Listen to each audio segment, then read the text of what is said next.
When you turn 72, you are officially an adult, at least according to the IRS. They think that you're on your way to death, and so they'd like their tax money before that happens. That's why they force you to take money out of your tax-deferred accounts as soon as you turn 72. It used to be 70 and a half, by the way. Now, IRS rules are not easy or fun to read, and so most people actually don't realize that they can skip their first RMD. Plus, when you do start taking your money out, should you take just the RMD or should you take more? Technically, the rule says that you have to take your first RMD by April 1st in the year following the calendar year in which you turn 72. So simplistically, that means the year you turn 72, you have until the next April 1st. But there's a really good reason that you might not want to do this, and we'll talk about all of these considerations in this video.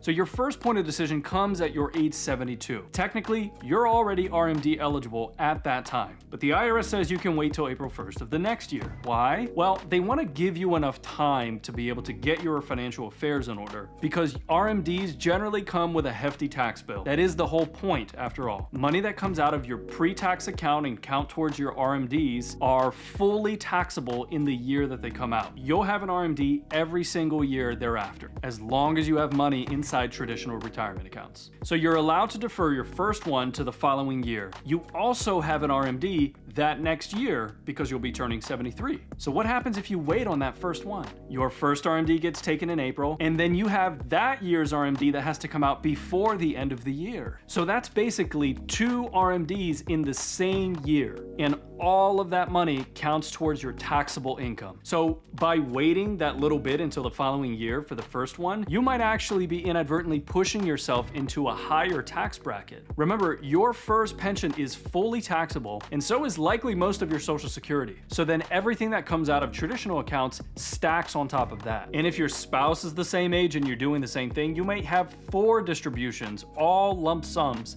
in the same tax year. That's generally something we want to avoid for a few reasons. If you're on Medicare when that happens, you'll likely push yourself into a higher Medicare premium. Remember, Medicare premiums are based off of your taxable income. So generally, as a federal employee, stay away from skipping the first year. Take it when you can. So then comes the next question. When you do take your RMD, should you take just the required minimum distribution amount, or should you take more? Well, my least favorite answer, that depends. There are 2 main factors to consider. The first is how much is inside your retirement account, and the second is what tax bracket are you in? For our clients, we work closely with their accountants to determine how much room they still have in that tax bracket before reaching the next one. It might make sense to take a little more just to fill in the rest of that tax bracket. Again, make sure you're talking with your advisor and with your accountant. But be careful. Remember, Part B premiums are based off of income. So if you're trying to fill in a tax bracket, make sure you're not also putting yourself in a higher bracket for Medicare. As a Fed, you have the option of either FEHB or both FEHB and Medicare. But if you're on TRICARE, you have to take Medicare once you hit 65, so make sure you're being careful. Now, what you do with that money afterwards is on you.